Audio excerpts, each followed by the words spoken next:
φιλοξενεί και θα ήθελα πάρα πολύ σε αυτό το σημείο να ευχαριστήσω για την ιδιαίτερως τιμητική πρόσκληση.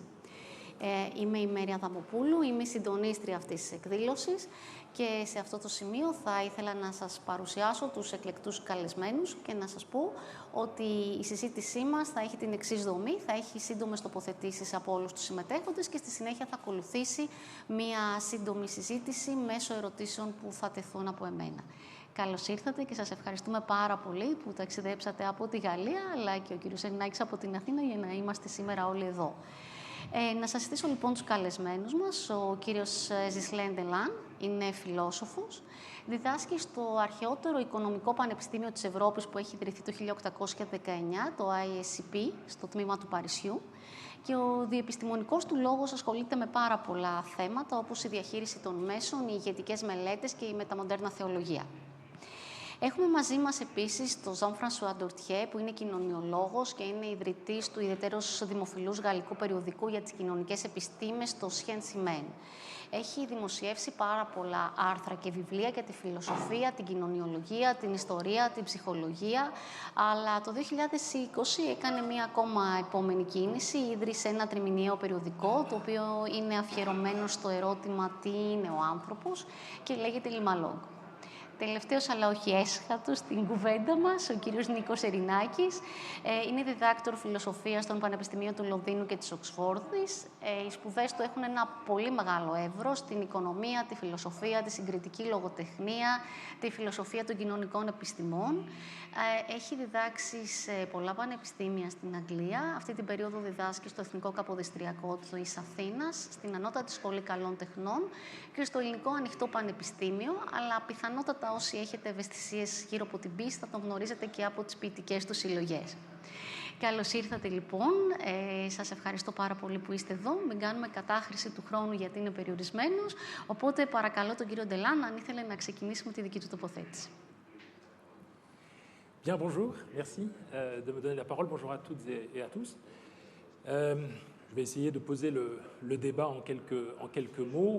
Vous avez noté dans le programme que le sujet du jour, c'est le management éthique, ethical management, qui est une expression un petit peu bizarre, puisque en fait, on surimpose une notion d'éthique à une notion qui existe déjà, qui est la notion de management, qu'on utilise généralement sans aucun qualificatif.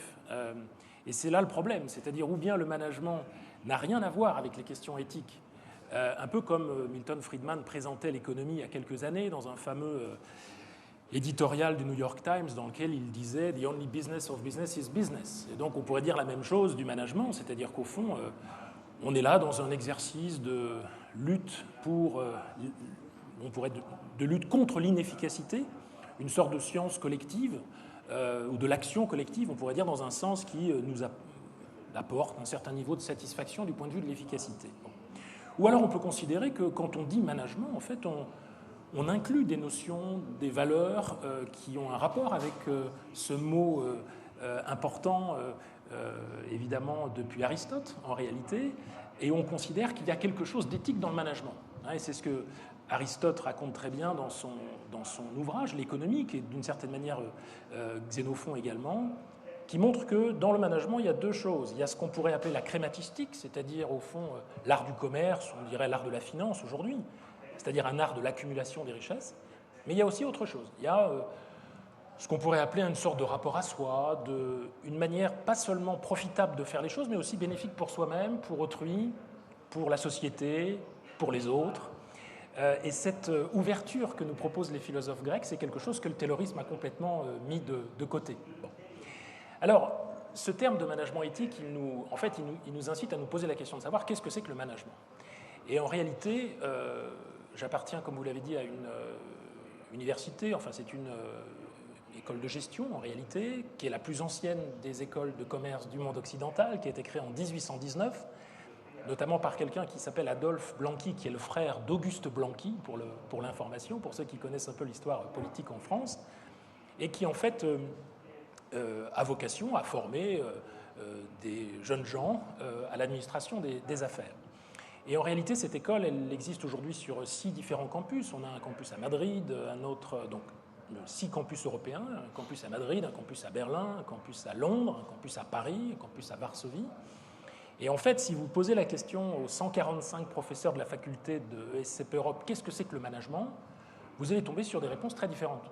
Parce que le contexte culturel n'est pas le même, on a dans la faculté plus de 20 nationalités représentées, les langues ne sont pas les mêmes, les contextes culturels ne sont pas les mêmes, et donc on a des définitions très différentes. Le management, ça peut être pour certains une manière, je dirais, d'inspirer toutes les fonctions de l'entreprise, ça peut être une sorte de technoscience qui a vocation à créer de manière plus ou moins artificielle de la collaboration.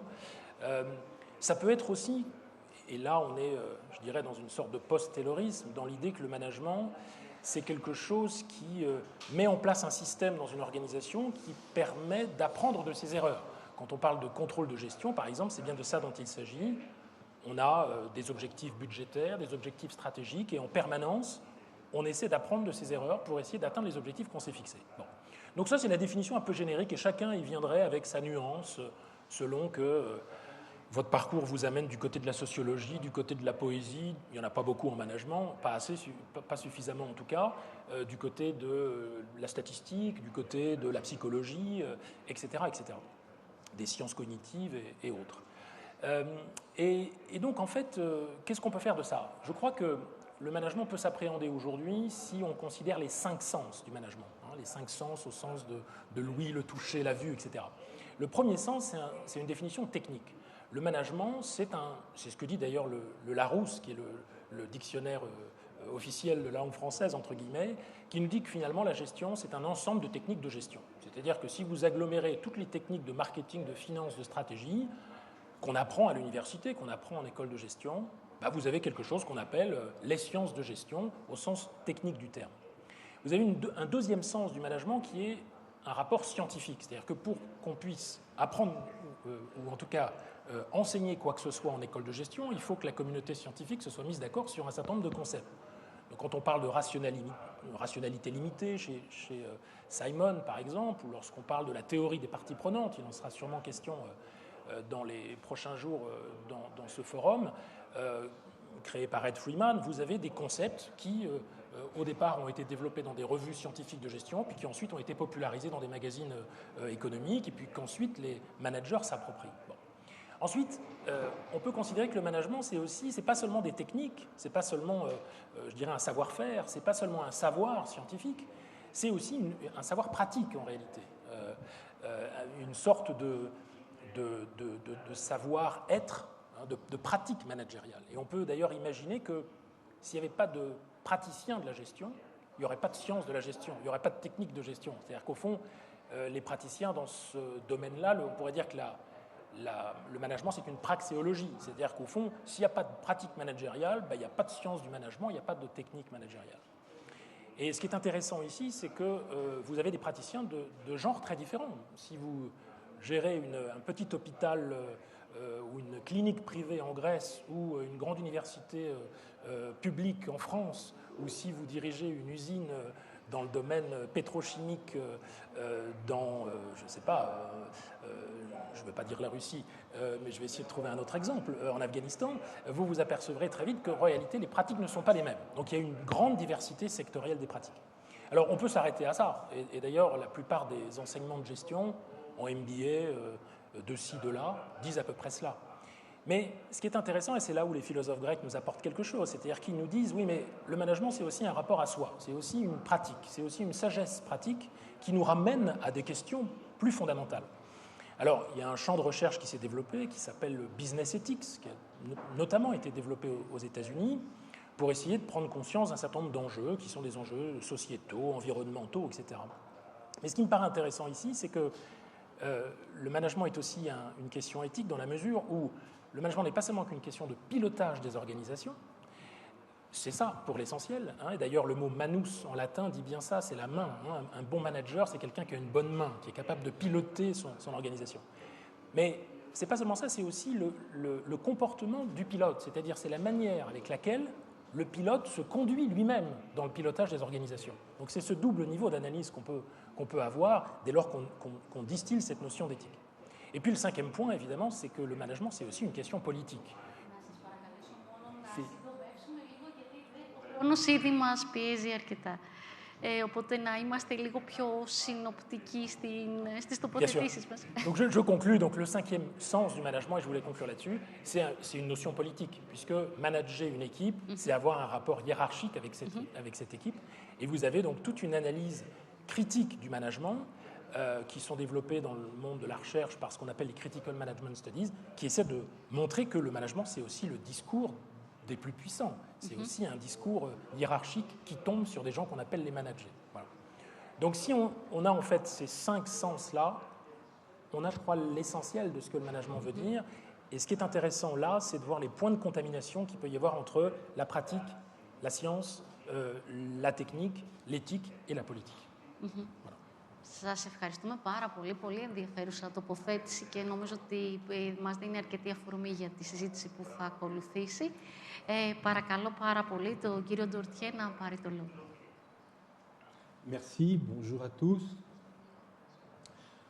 Alors la question du management éthique, c'est au fond la question de la conciliation possible ou pas entre la logique des affaires et la logique de la morale. Et force est d'admettre que c'est pas gagné. Ça a d'abord très très mal commencé parce que le monde des affaires, c'est le monde de la création de valeur, c'est-à-dire du profit. Et le monde de la morale, c'est le monde avant tout de la défense des valeurs morales, la solidarité, la justice, l'éthique, le bien-être. Alors, comment marier les deux? Ça a très mal commencé, parce qu'au nom du profit, on a déporté des gens d'Afrique, on les a envoyés travailler sur des champs de coton dans les Amériques. Au XIXe siècle, on a aussi fait travailler des enfants de 6 ans, 8 ans, 10 ans, pendant 6 heures, 10 heures, 8 heures par jour. On a fait la guerre à la Chine pour les forcer à faire du commerce d'opium.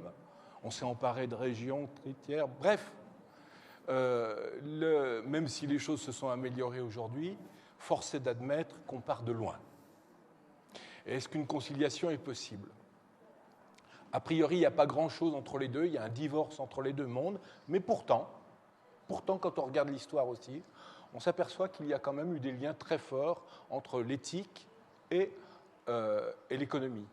Le premier, un des grands sociologues de la tradition s'appelle Max Weber.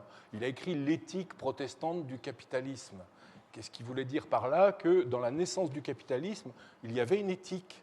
L'éthique des protestants, elle n'était pas très charitable, elle n'était pas très tournée vers l'assistance aux pauvres. Au contraire, elle valorisait le travail, elle valorisait le mérite personnel. Bon, elle était peu compatissante. Mais pourtant, ce sont ces mêmes courants protestants qui, arrivés aux États-Unis, ont fondé la philanthropie. Et la philanthropie, c'était une façon de concilier l'économie et les valeurs éthiques. Et les grands philanthropes américains, Rockefeller par exemple, qui était un homme dur en affaires et qui était un exploiteur, avait décidé quand même qu'à la fin de sa vie, il fallait qu'il donne toute sa richesse pour le bien de la communauté. Et il avait une formule qui était un homme de bien, il doit passer la moitié de sa vie à s'enrichir, le reste de sa vie à la redistribuer ses richesses. Carnegie, le deuxième grand milliardaire américain, avait dit, dans son évangile de la richesse, il était protestant, il avait écrit un évangile de la richesse en 1899, il dit « Un homme riche qui meurt riche est déshonoré ». Et de fait, cette tradition, elle existe encore aujourd'hui. Elle est un peu moins forte, mais elle a quand même une vraie réalité. Il existe d'ailleurs aussi une morale catholique. Chaque religion aussi a géré. Il y a un catholicisme social qui s'est développé en Europe, qui consiste à s'occuper des bonnes œuvres. Il y a aussi une éthique islamique, il y a une éthique confucéenne. Bref, cette tradition existe, force est d'admettre qu'elle décline un peu en même temps que les religions. Et donc, d'où l'essor, effectivement, du management éthique qui tente, d'une certaine façon, à prendre le relais et qui s'inscrit, comme l'a dit Ghislain, dans une optique plus globale de la responsabilité sociale de l'entreprise qui s'occupe de son rôle social, c'est-à-dire de l'écologie, c'est-à-dire de l'éducation, qui s'occupe de la protection de l'environnement et donc aussi de la bienveillance, comme on dit aujourd'hui. Dans quelle mesure c'est simplement un vernis superficiel ou une réalité profonde? On en discutera, je ne suis pas spécialiste. Force est d'admettre que ça ne bouleverse pas massivement les choses. Ce qui m'amène à penser, c'est le deuxième point que je traiterai, que si la morale et l'économie ne font pas toujours bon ménage, il faut quand même se souvenir que celui qui oublie d'être moral, celui qui ignore la morale, elle se retournera un jour contre lui. Pourquoi ? Il y a un historien anglais qui s'appelle Edward Thompson qui a écrit un livre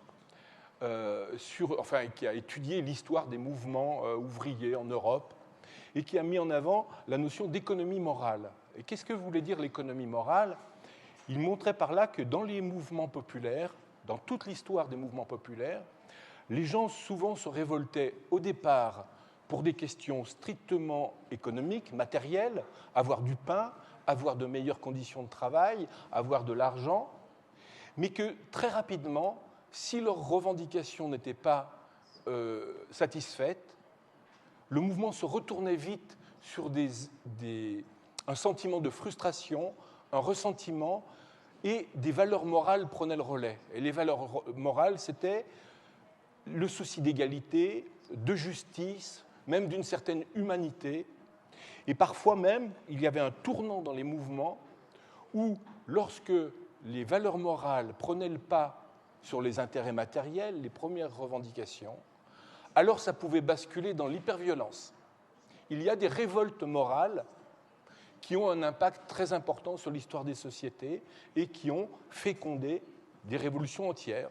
C'est le cas de la Révolution française, mais c'est le cas récemment des révolutions arabes aussi, où la lutte contre la corruption, la lutte contre la justice sont devenues à un moment donné des enjeux majeurs. Donc la morale peut être un enjeu parce qu'elle peut faire basculer des sociétés dans un sens ou dans un autre. Elle est un enjeu et elle peut être une arme également. On le voit encore aujourd'hui à travers notamment l'arme morale qu'est le name and shame. En français, on dirait montrer du doigt ou mettre au pilori. Peu importe, il y a ce mot anglo-saxon. Name and shame, ça consiste à montrer du doigt les entreprises qui ne se comportent pas bien de façon morale. Et on l'a vu, on l'assiste encore aujourd'hui dans la guerre en Ukraine. Parfois, de façon sincère, des dirigeants cherchent à venir en aide au pays, à l'Ukraine. Parfois, ils sont un petit peu poussés par des exigences et des pressions des ONG, des associations, du monde politique, des leaders moraux, ce qu'on appelle aujourd'hui les entrepreneurs de morale, qui disent « vous n'avez pas le droit de faire cela ». En France, comme aux États-Unis, alors le mouvement a commencé pour la guerre d'Ukraine parmi les grands groupes de la Silicon Valley qui ont été amenés à voler au secours et je pense sincèrement, de l'Ukraine. Et puis d'autres se sont fait un peu plus tirer par l'oreille. En France, par exemple, TotalEnergies, qui est une grande société de pétrole et d'énergie, a dit dans un premier temps, nous allons simplement arrêter notre achat de gaz en Russie à l'horizon de fin 2022. Et puis finalement, sous la pression, ils ont été amenés à radicaliser leur position. Ce qui coûte cher aux entreprises, mais qui, d'une certaine façon, est un dilemme moral qui se pose à eux, c'est le business ou la morale. Certains le font avec sincérité, car les hommes d'entreprise sont des hommes comme les autres, ce sont des êtres humains, ils ont un sens du bien et du mal. Certains sont prêts à s'engager, d'autres le font de façon plus stratégique pour leurs intérêts, mais au fond, l'arme morale peut être un enjeu majeur. Et si tu oublies la morale viendra à toi.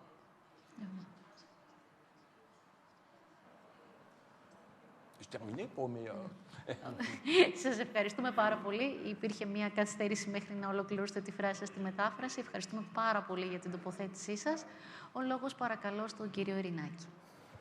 Ευχαριστώ και εγώ πολύ. Καλημέρα σε όλους.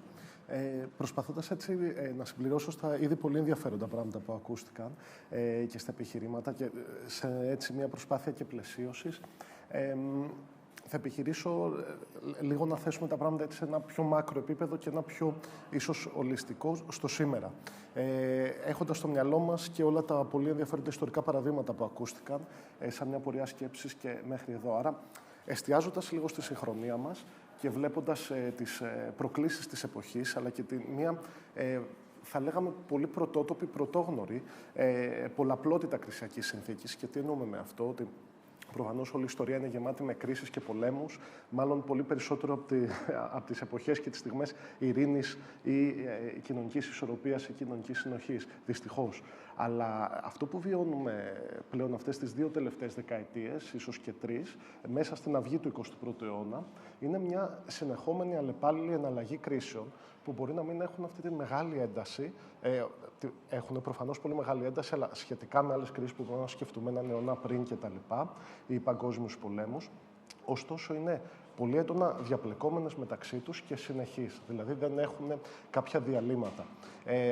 Το βλέπουμε με το κοινωνικο-οικονομικό, στο κοινωνικο-οικονομικό πεδίο, το βλέπουμε προφανώς στο οικολογικό και στο περιβαλλοντικό, το οποίο μόνο και γίνεται χειρότερο, το βλέπουμε στο προσφυγικό και μεταναστευτικό, προφανώς το βλέπουμε πλέον στην πανδημία, με την πανδημική κρίση και βεβαίως με τα πολύ πρόσφατα γεγονότα του πολέμου στην Ευρώπη και τέλος πάντων όλο αυτό που βιώνουμε και τις διαστάσεις που παίρνει διεθνώς. Τι θέλω να πω με αυτό, ότι τα ζητήματα πλέον ηθικής μέσα σε μια διάσταση σε μια μάκρο ματιά, ας πούμε, μακροσκοπική ματιά, επηρεάζουν και την πιο μικρο ματιά, και εδώ εννοώ τη μικροσκοπική ματιά, δηλαδή στον χώρο των επιχειρήσεων, των οργανισμών, των υποκειμένων, δηλαδή και των επιχειρηματιών, αλλά και των managers κτλ. Με έναν σίγουρα διαφορετικό τρόπο. Αυτό μας οδηγεί στη διαπίστωση, τέλος πάντων στην ερώτηση τουλάχιστον σίγουρα, του πώς ακριβώς στη συγχρονία πρέπει να μετασχηματίσουμε είτε τις αξίες, είτε τις ιδέες, είτε τις ηθικές προκλήσεις, αλλά και το πεδίο των και δημόσιων πολιτικών και ιδιωτικών πρωτοβουλειών, σε επίπεδο που να μπορεί να ανταποκριθεί στις πολύ μεγάλες και, επαναλαμβάνω, με πρωτόγνωρη διάσταση πολλαπλότητας κρίσης από διαφορετικά επίπεδα.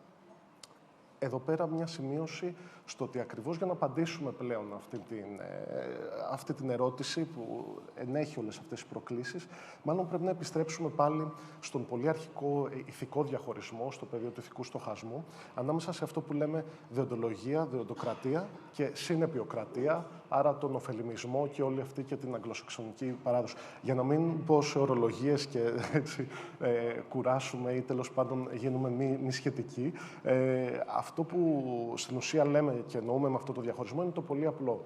Οφείλουμε τόσο ως πρόσωπα και ως ιδιώτες, αλλά και σε συλλογικό επίπεδο, ως κοινότητες και κοινωνίες ευρύτερα, να ακολουθούμε αυτό που θεωρούμε το δέον, δηλαδή την αρχή, κάποιες απριόρι αρχές που πρέπει, ό,τι και αν συμβεί, σε οποιαδήποτε στιγμή και αν είμαστε, αιστορικά και αχωρικά, δηλαδή διαχρονικά, να ακολουθούμε με τρομερή συνέπεια συγκεκριμένες αρχές και αξίες. Άρα, η αλληλεγγύη, η ισότητα, η κοινωνική δικαιοσύνη και αξίες που θα συμφωνήσουμε εμείς ότι θεωρούμε τις σημαντικότερες για την κοινωνία μας σε ένα διαχρονικό όμως επίπεδο, ή οφείλουμε να εστιάσουμε περισσότερο σε ένα συνεπιοκρατικό ηθικό σύστημα, δηλαδή να σκεφτόμαστε ποιες μπορεί να είναι οι συνέπειες των πραξιών μας και τι αυτές μπορούν να προκαλέσουν ή των πολιτικών μας, και βάσει των προβολών που κάνουμε σε επίπεδο συνεπειών στα διαφορετικά πεδία των κρίσεων, να αποφασίζουμε μετά ποιες αρχές, ποιες αξίες είναι αυτές που πρέπει να ακολουθήσουμε στο σήμερα. Δεν είναι τόσο απλή ερώτηση, δεν είναι τόσο εύκολος διαχωρισμός. Κανείς μπορεί μερικές φορές έτσι να το καταλαβαίνει περισσότερο σε ένα πλαίσιο αφαίρεσης ή το πώς οικοδομεί ηθικά συστήματα, αλλά όταν δούμε μια συγκεκριμένη περιπτωσιολογία, όταν πάμε να εντοπίσουμε στο σήμερα συγκεκριμένες καταστάσεις και πώς απαντάμε σε αυτές, με ποια ηθικά πλαίσια, διαπιστώνουμε ότι είναι πολύ δύσκολο να πάρουμε είτε τη μία θέση είτε την άλλη, λόγω πραγματιστικών δυσκολιών. Άρα, Ίσως θα έπρεπε να βρούμε μια φόρμουλα που συνδυάζει αυτά τα δύο πλαίσια, μια ισορροπία μεταξύ των δύο, κάτι που επίσης είναι αρκετά δύσκολο, γιατί δημιουργούνται συγκεκριμένες εντάσεις. Πρώτον, στο τι θα ακολουθήσει επί της αρχής, γιατί θεωρείς δομικό για τον πολιτισμό σου σε αυτή την εποχή, και επίσης πώς θα εστιάσεις στο τι συνέπειες μπορεί να έχουν το να ακολουθήσεις κάποιες αρχές τώρα που θεωρείς πολυδομικές, αλλά μπορεί να έχουν διαφορετικές συνέπειες στο μέλλον. Αυτό είναι το ένα πεδίο εντάσεων, το οποίο καλούμαστε να λύσουμε και να σκεφτούμε. Το δεύτερο επίπεδο είναι βέβαια οι μεγάλες εντάσεις και οι διαφωνίες που μπορεί να υπάρχουν στο κοινωνικοπολιτικό πεδίο σε σχέση με τους διαφορετικούς δρόμους που μπορεί να ακολουθήσει η κοινωνία και η οικονομία. Και αυτό το βλέπουμε βέβαια και σε πολιτικό επίπεδο, αλλά το βλέπουμε και σε επίπεδο των κινημάτων, σε επίπεδο δικαιωματικό πλέον και σε τόσα διαφορετικά πεδία εντός της κοινωνίας.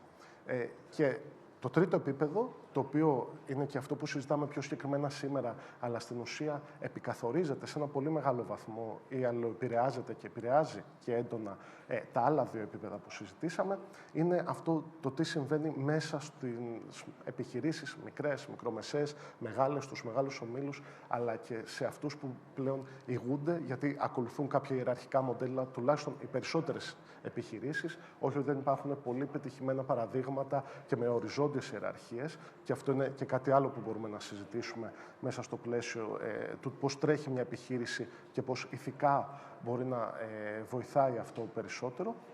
Αλλά στο κλασικό μοντέλο πρέπει να δούμε πρώτον προτάσεις και διαστάσεις στο πώς οργανώνεται η επιχείρηση ως οργανισμός εκ των έσω, δηλαδή πώς τρέχει σε επίπεδο ηγεσίας και μετά με τους εργαζομένους, με τον κόσμο της εργασίας, πώς παίρνονται αποφάσεις που αφορούν τα υποκείμενα εργασίας και πώς παίρνονται αποφάσεις που αφορούν την εταιρεία και το μέλλον της εταιρείας γενικά, αλλά και τον ρόλο της εταιρείας, της επιχείρησης, του οργανισμού, ως προς την κοινωνία και πλέον προφανώς σε ένα διεθνές επίπεδο, γιατί βρισκόμαστε αρκετά στάδια, αν και η παγκοσμιοποίηση βιώνει την κρίση που βιώνει αυτή την εποχή, αλλά και πάλι τα βήματα της παγκοσμιοποίησης και της διεθνοποίησης έχουν ισχυροποιηθεί πάρα πολύ έντονα.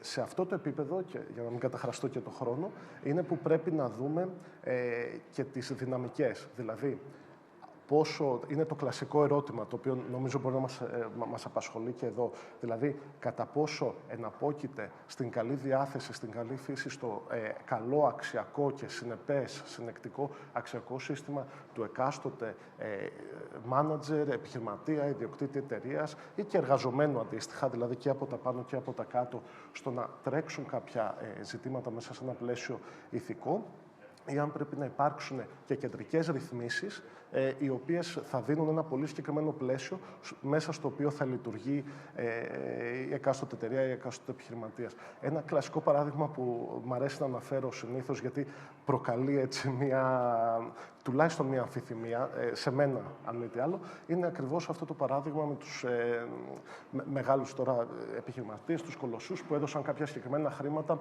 για να μπορέσουν να κάνουν όλο αυτό το ταξίδι στο διάστημα, αλλά τέλος πάντων και για όλη αυτή την τεχνολογία του διαστήματος. Που από τη μία βλέπω ότι σε προσωπικό επίπεδο, επειδή με ενδιαφέρει πολύ αυτό, χαίρομαι πάρα πολύ με αυτή τη διάσταση και τη στροφή, δίνοντας χρήματα στην καινοτομία, στην τεχνολογία και έχοντας πάντα τα μάτια μας και προς τα έξω, προς τα πάνω, καλή ώρα. Από την άλλη όμως δεν μπορούμε να μην ακολουθήσουμε και την επιχειρηματολογική γραμμή που λέει ότι όταν δεν έχουμε λύσει πολύ σημαντικά προβλήματα εδώ, το να δίνεται μια συγκεκριμένη διάσταση funding σε ανθρώπους που πλέον λειτουργούν υπερεθνικά, σε ένα διεθνές επίπεδο μέσω των εταιριών τους, χωρίς όμως κάποιες αποφάσεις να παίρνονται με δημοκρατικό τρόπο, δηλαδή από δημοκρατικά εκλεγμένους ανθρώπους, όσες παθογένειες και αν έχει αυτό το δημοκρατικά εκλεγμένους ανθρώπους, αλλά να υπάρχει αυτή η διάσταση της δημοκρατίας μέσα σε τέτοιας μεγάλης κλίμακας αποφάσεις, είναι προβληματικό. Μπορεί όχι ακόμα σε τέτοιο βαθμό, αλλά μπορεί να οδηγήσει και σε προβληματικές διαστάσεις. Άρα, θέλοντας να κλείσω, είναι πρώτον πρέπει να αποφασίσουμε την ισορροπία ανάμεσα σε δεοντολογία και συνεπιοκρατία, και μετά να αποφασίσουμε στο ποια ακριβώς θα είναι η φόρμουλα που παίρνονται οι βασικές αποφάσεις για το πώς μπορούμε ηθικά να λειτουργήσουμε μέσα στην οικονομία, πάντα στραμμένοι προς την ανάπτυξη και την τεχνολογία και την καινοτομία, αλλά με αξίες και αρχές που διατηρούν την κοινωνική συνοχή, διατηρούν επίπεδα κοινωνικής ισότητας και δικαιοσύνης, πάντα σεβόμενες τις προσωπικές ελευθερίες του ατόμου. Αυτό. Σας ευχαριστούμε πάρα πολύ, κύριε Ειρηνάκη, όπως θα ήθελα να ευχαριστήσω και όλους τους ομιλητές, διότι παρακολουθήσαμε 3 διαφορετικές πτυχές και προσεγγίσεις της αρχικής θεματικής και σας ευχαριστώ που δώσατε αυτό το πολυδιάστατο και οι 3 σας στην κουβέντα. Και θέλω να σας κάνω μία ερώτηση, η οποία ναι μεν είναι γενική, αλλά δεν σας κρύβω ότι με προβληματίζει και σαν εργαζόμενο άνθρωπο και νομίζω ότι συμβαίνει σε όλους όσους βρίσκονται να εργάζονται σε επιχειρήσεις και δεν είναι οι ίδιοι οι επιχειρηματίες συνεργαζόμενοι. Βλέπουμε πάρα πολλές εταιρείες οι οποίες πραγματικά βγάζουν ένα προφίλ κοινωνικής ευαισθησίας, εταιρικής κοινωνικής ευθύνης, προσφέρουν χρήματα για σκοπούς ηθικούς ή τέλος πάντων για το καλό της κοινωνίας. Από την άλλη πλευρά όμως εκμεταλλεύονται απολύτως και σε βαθμό burn-out τους ίδιους τους εργαζομένους. Και ήθελα να σας ρωτήσω τελικά, πού είναι το ηθικό όριο? Τι εννοούμε ηθικό? Είναι ηθικό μια εταιρεία πράγματι να διακόπτει τους δεσμούς της με τη Ρωσία πολύ σωστά ή να δίνει χρήματα για ένα πολύ μεγάλο κοινοφελές έργο που θα βοηθήσει την κοινωνία, αλλά θα έχει εξοντώσει τους ίδιους τους εργαζόμενούς της με πολύ χαμηλούς μισθούς ή με υπερβολικά ωράρια και πολύ κακές συνθήκες εργασίας? Θα ήθελα, αν θέλετε, να τοποθετηθείτε όλοι, αν σας ενδιαφέρει η θεματική, μέσα σε 2 λεπτά για να προλάβουμε να έχουμε και δεύτερη ερώτηση. Θέλετε να ξεκινήσετε? Oui, bon, la question du burn-out, elle est complexe, parce qu'en réalité, c'est un terme générique pour parler de choses très différentes. Vous avez des gens qui sont brûlés par la suractivité, mais d'autres qui le sont par l'ennui, d'autres qui le sont encore par des problèmes qui sont extra-professionnels. Donc la question du burn-out est une question quand même assez compliquée. Mais là où vous mettez le doigt sur quelque chose qui me paraît intéressant, qui est que le CSR, la responsabilité sociale de l'entreprise, c'est devenu le nouveau métadiscours, c'est devenu la nouvelle religion en quelque sorte. Et le risque de ça, effectivement, c'est de savoir mais qui paye ces opérations de responsabilité sociale de l'entreprise. Ce sont les clients qui payent plus cher les produits, mais ce sont aussi, comme vous venez de le dire, les salariés qui sont payés un peu moins cher, enfin, dont les augmentations de salaire, en tout cas, subissent le contre-coup des investissements faits dans le domaine sociétal. Bon. Et on peut aussi se poser la question de savoir si les chefs d'entreprise, qui sont, vous avez raison, des êtres humains comme les autres, c'est ce qui les rend aussi un peu dangereux, parfois, qu'est-ce qui, en réalité, quelle est leur légitimité à prendre des responsabilités sociales, eux qui ne sont pas élus et eux qui ne sont, au sens démocratique du terme, nulle part sur la carte, en réalité. Donc, en fait, la RSE, c'est pas une solution à tous les problèmes. C'est plus compliqué que ça, en réalité.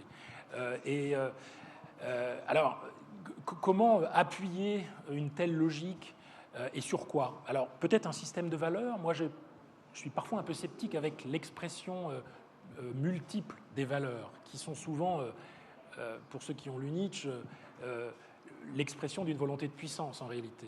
On arrête de réfléchir et on lance comme ça des valeurs à n'en plus finir qui varient aussi comme des cours de bourse, un peu comme vous avez dit d'ailleurs la création de valeurs dans les 2 sens du terme. Donc le mot valeur est à mon avis un petit peu dangereux. On devrait plutôt s'arrêter à peut-être à 1 ou 2 principes. Vous avez utilisé le mot principe. Je sais pas, le principe de respect par exemple, ou le principe de confiance. Essayer de s'arrêter à 2 ou 3 notions comme ça très basiques et d'essayer sur la durée de les respecter. Peut-être que moi je me suis amusé à développer un papier de recherche autour de la notion de Chief Truth Officer. Non pas Chief Executive Officer, mais Chief Truth Officer. C'est-à-dire que le responsable de l'entreprise, il a un rapport à la vérité. Il est celui qui incarne un rapport à la vérité de l'entreprise dans ce qui peut être dit, ce qui peut ne pas être dit, parce qu'évidemment, une entreprise a des brevets, a des contrats en cours qui sont plus ou moins confidentiels. Donc, bon, il faut essayer d'appuyer cela sur un discours de vérité. C'est ça, à mon avis, l'enjeu aujourd'hui, avec ou sans RSE, en réalité. Oui. Alors la question du burn-out participe plus globalement de la souffrance au travail. D'abord, précisons que c'est un phénomène qui ne concerne pas que les entreprises privées, c'est un phénomène général qui concerne le public comme le privé, les petites entreprises comme les grandes, les agriculteurs comme les infirmières.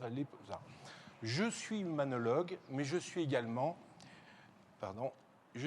chef d'entreprise puisque j'ai créé une revue qui a eu un certain succès avec 25 salariés Et en tant que chef d'entreprise, dans le domaine de la presse et de l'édition, je travaille, on fait travailler beaucoup les gens.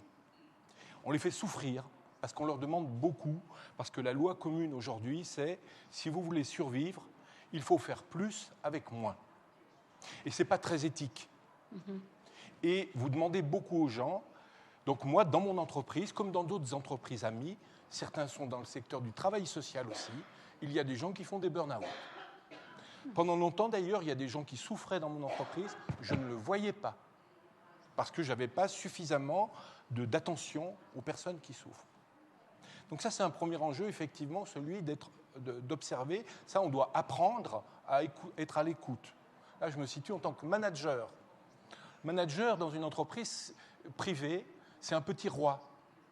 C'est lui qui décide. Il a une grosse responsabilité, mais il a aussi la responsabilité de faire vivre l'entreprise. Par exemple, moi, j'ai dû faire des plans sociaux, parce que toutes les entreprises aujourd'hui en difficulté doivent réduire leur personnel et, à un moment donné, donc, licencier des gens pour faire vivre l'entreprise. Et licencier, ce n'est pas un acte très moral. Il y a des gens qui ont travaillé et qui souhaiteraient continuer. Le jour où j'ai dû faire un plan social, j'ai réuni tous mes salariés et j'ai dit, on a 2 solutions. Soit on licencie des gens, soit tout le monde reste là et on diminue les salaires de 10 à 15%. C'est vous qui décidez. On m'a dit non, et la réponse que j'ai eue, c'est non, tu dois prendre tes responsabilités. Ma responsabilité, le droit français ne permet pas de réduire les salaires. C'était simple, il a fallu licencier. Mais j'ai posé la question éthique. Je l'ai posée aux salariés. De la même façon que je me suis toujours posé la question, en tant qu'humanologue, j'essaye d'être humaniste, mais en tant que chef d'entreprise, j'ai des contraintes à respecter, notamment la richesse et la création de valeur. Parce qu'il faut que ma boîte, elle tourne. La plupart des chefs d'entreprise, d'ailleurs, ne visent pas à accumuler des profits dans les petites entreprises. Elles vivent à survivre. Et moi, quand je fais des bénéfices, je me suis donné une règle, c'est de partager en 4 les bénéfices. Une partie, c'est le quart, va à l'État. C'est obligé, c'est les impôts. C'est très bien, c'est une responsabilité sociale et je les paye avec plaisir. Une partie va aux actionnaires, parce que les actionnaires, eh bien, après tout, ils ont investi. Le 3e quart, c'est les salariés. Et je verse 25%, ce qui est assez exceptionnel pour les salariés. Et le dernier quart, c'est pour l'avenir. On le met de côté, on met en réserve. Donc, une fois que vous avez ces valeurs-là, qui sont définies, vous pouvez affronter la réalité et vous comporter, non pas en homme de bien, parce que vous avez toujours des moments, des conflits, des tensions. Une entreprise, ce n'est pas un domaine facile à gérer. Et des gens qui souffrent, et des gens parfois qu'il faut brutaliser, parce que pour l'harmonie du groupe. Voilà. Mais une fois que vous avez quand même fixé ce cadre moral, qui aujourd'hui échappe à beaucoup d'entreprises, eh bien, vous menez ensuite votre combat pour la survie. Ευχαριστούμε πολύ. Κύριε Ειρηνάκη.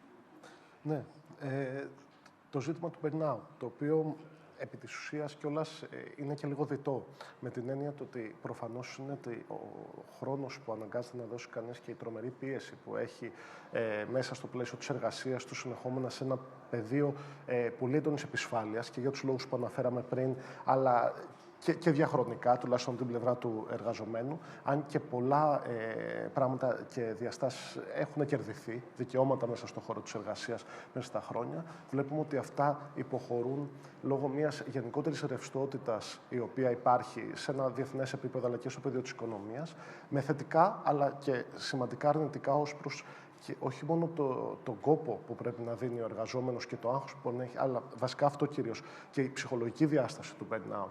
Δηλαδή ένα διαρκές άγχος και μια διαρκή κατάσταση επισφάλειας και φοβίας για το τι θα συμβεί, που καλλιεργείται στο μάκρο επίπεδο που λέγαμε πριν, για όλα αυτά που συμβαίνουν στην κοινωνία και την οικονομία, σε διεθνές επίπεδο, αλλά και βέβαια στο μικρό επίπεδο, γιατί πολλές επιχειρήσεις, αυτό ίσως στην Ελλάδα το βλέπουμε και πολύ έντονα, ξέρουμε ότι είναι από μήνα σε μήνα. Δηλαδή, τόσο οι ιδιοκτήτες, οι επιχειρηματίες, οι managers, αλλά και οι εργαζόμενοι έχουν διαρκώς ένα άγχος ότι αν δεν κλείσει η επιχείρηση, θα χρειαστεί να προβεί σε συγκεκριμένους μετασχηματισμούς που μπορεί να έχουν τέτοιες επιπτώσεις. Τη διάσταση επίσης, η άλλη του burnout, και εκεί είναι που βλέπουμε μια πλέον συγκεκριμένη ανάγκη για ρυθμίσεις και ένα πλαίσιο σε μάκρο επίπεδο που έχει στον πυρήνα του και στη βαθιά του έτσι, δομική διάσταση το ηθικό πλαίσιο και την ηθική διάσταση που συζητούσαμε, είναι πλέον στη συγχρονία της ψηφιακής υπερπραγματικότητας που λέμε. Το βιώσαμε πάρα πολύ έντονα λόγω της πανδημίας. Ξαφνικά, ίσως μερικές φορές και λίγο βία, μετασχηματιστήκαμε ψηφιακά πολύ πιο γρήγορα από ό,τι περιμέναμε. Αυτό σίγουρα ήταν θετικό σε έναν βαθμό, αλλά είχε και τις επιπτώσεις, ειδικά στον κόσμο της εργασίας, για αυτήν την πολύ άμεση αλλαγή που στην αρχή θυμάμαι όλοι, δηλαδή και σε ένα επίπεδο προσωπικό και συζητήσεων, κάπως λέγαμε: ωραία, θα έχουμε περισσότερο χρόνο τουλάχιστον για τον εαυτό μας. Θα μπορούμε να κερδίζουμε αυτό που λέμε το commuting, τις μετακινήσεις από γραφείο σε γραφείο και από εργασία σε εργασία, άρα όλα θα γίνονται μέσω Zoom calls και τα λοιπά και με emails. Κάπως βγαίνοντας από αυτό, και χτυπάω ξύλο, θα δούμε πώς θα εξελιχθεί η κατάσταση με την πανδημική κρίση, γιατί τίποτα δεν έχει τελειώσει ακόμα. Διαπιστώνουμε όλες και όλοι ότι έχουμε βγει αρκετά πιο εξουθενωμένοι. Σίγουρα λόγω του άγχους του υπαρξιακού οριακά, λόγω αυτού που βιώσαμε, αλλά και σε επίπεδο εργασίας υπήρχαν πολλαπλά επεισόδια και περιπτώσεις burnouts, ενώ ο άλλος θεωρητικά ή οι άλλοι ήταν εντός της οικίας του ή της οικίας της, εργαζόταν από εκεί, αλλά βλέπαμε ότι ήταν πολύ δύσκολο να μπουν όρια στο πότε αρχίζει η δουλειά, πότε τελειώνει η δουλειά. Πώς μπορώ να δουλέψω παραπάνω για να αποδείξω την εργασία μου, έστω και εξ αποστάσεως, ώστε να μην είμαι από τις πρώτες ή τους πρώτους που θα αποχωρήσουν στις κρίσεις που βλέπουμε ότι έρχονται. Αν σε όλο αυτό δεν μπει μια συγκεκριμένη ρύθμιση και ένα πλαίσιο στην ψηφιακή εργασία, που είναι η μεγάλη επόμενη πρόκληση στα πλαίσια της τέταρτης βιομηχανικής επανάστασης, που ήδη βιώνουμε τα τελευταία χρόνια, αλλά πλέον πολύ πιο έντονα, με συγκεκριμένες ηθικές αρχές για το πώς πρέπει να γίνεται η εργασία σε αυτό το μεταεπίπεδο, δηλαδή στο υπερεπίπεδο, για να το λέμε πιο σωστά, της ψηφιακότητας, φοβάμαι ότι θα διαπιστώνουμε πολύ πιο συχνά burnouts και σε πολύ πιο έντονο και μακροπρόθεσμο βαθμό.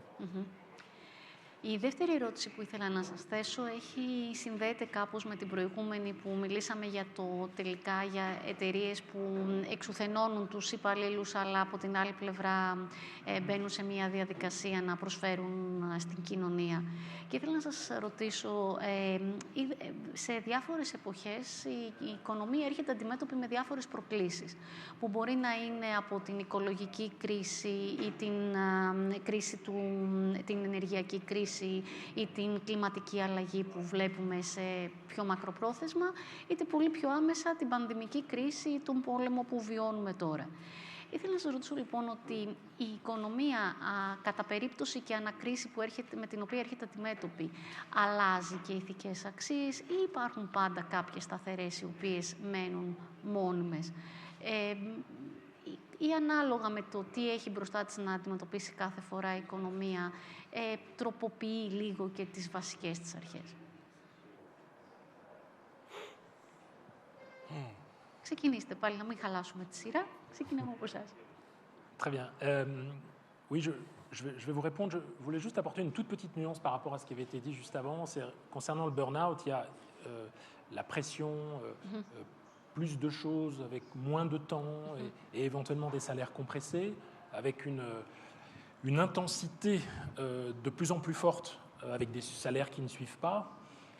Certes, mais il y a aussi là-dedans quelque chose d'excitant, c'est-à-dire que dans la surintensité de la vie en entreprise, il y a aussi des points positifs. Il y a des gens qui aiment ça, justement, cette suractivité, ce développement d'énergie, etc. Faut pas le négliger. En revanche, ce qu'on a tendance peut-être à négliger, dans ces problématiques de burn-out, d'angoisse existentielle ou même de brown-out, c'est ce qu'on pourrait appeler la stupidité organisationnelle, c'est-à-dire le fait que les managers ne se soucient plus du sens de l'action collective. Et vous avez des jeunes gens, notamment qui sortent d'une école comme la mienne, qui ont appris X langues étrangères, qui ont fait des études longues, qui sont des gens supposés être intelligents, et ils le sont, et elles le sont.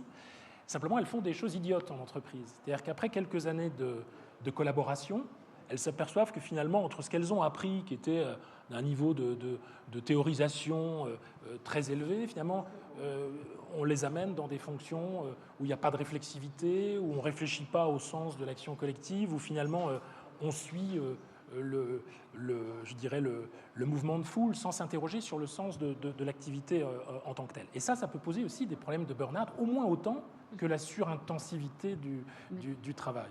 Hein, c'est deux choses qui sont un peu différentes, mais qui sont assez complémentaires. Et quand on s'approche des gens en leur demandant pourquoi ils se sentent comme ça pressurisés, ils ont tendance à répondre plutôt sur le mode je ne trouve plus d'indication morale à faire ce que je fais.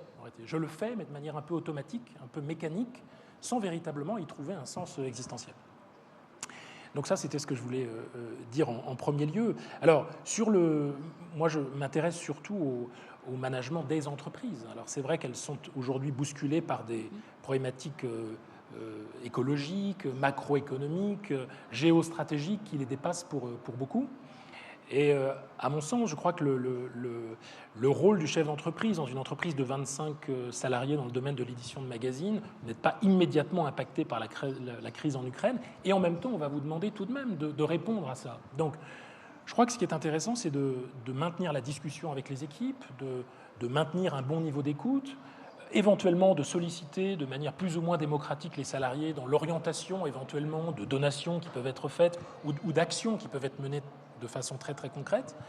Mais à mon sens, pour un chef d'entreprise, ce qu'il faut, c'est maintenir la discussion, maintenir l'échange, donner la possibilité à chacune et à chacun éventuellement de faire preuve d'initiative très concrète pour, par exemple, aujourd'hui aider les Ukrainiens et d'une certaine manière aussi, dans le choix des sujets, faire en sorte que les grandes problématiques, les grands challenges, comme on les appelle aujourd'hui, trouvent une place dans les réponses concrètes que l'on peut donner, comme dans un magazine tel que le vôtre, par exemple.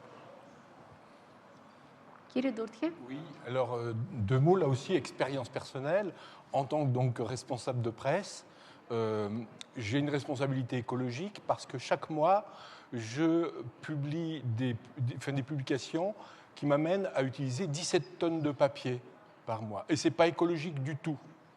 Si j'étais un vrai responsable, si je prenais en charge la planète, je rassemblerais mes salariés et je leur dirais non.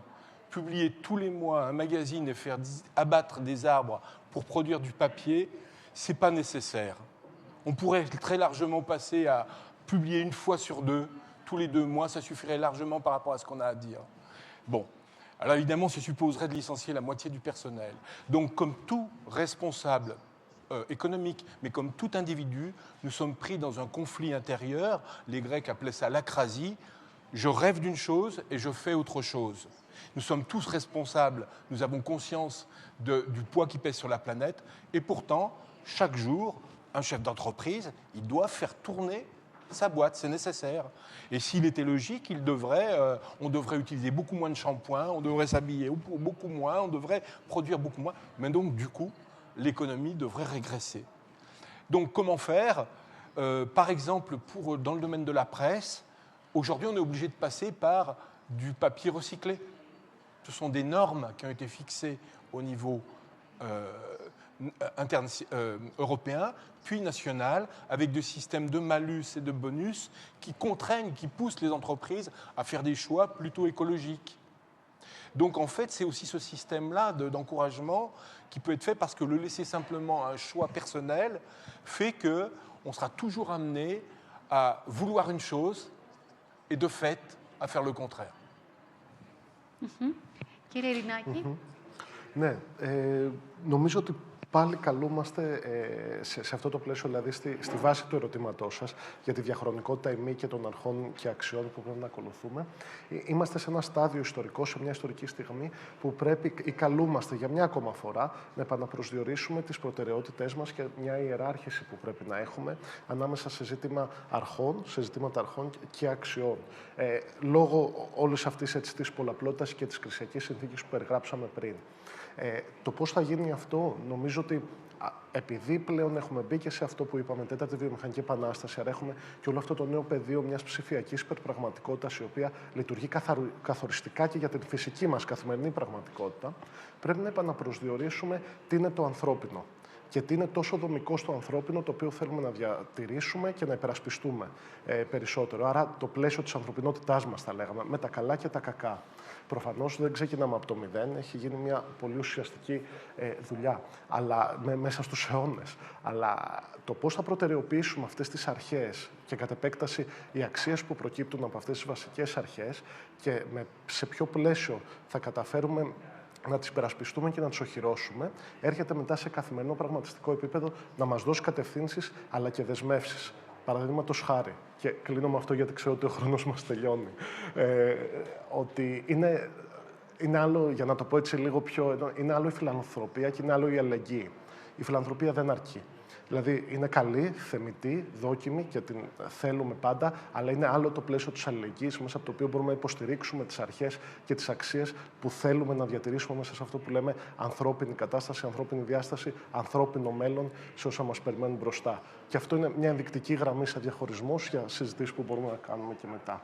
Θα ήθελα να σας ευχαριστήσω όλους πάρα πολύ, τον κύριο Ντορτιέ, τον κύριο Ντελάν, τον κύριο Ειρηνάκη και όλους εσάς που ήσασταν εδώ και μας παρακολουθήσατε. Ελπίζουμε να σας δώσαμε τροφή για σκέψη και για να συνεχίσετε να σκέφτεστε και να ψάχνετε πάνω στα θέματα τα οποία συζητήσαμε. Σας ευχαριστούμε πάρα πολύ.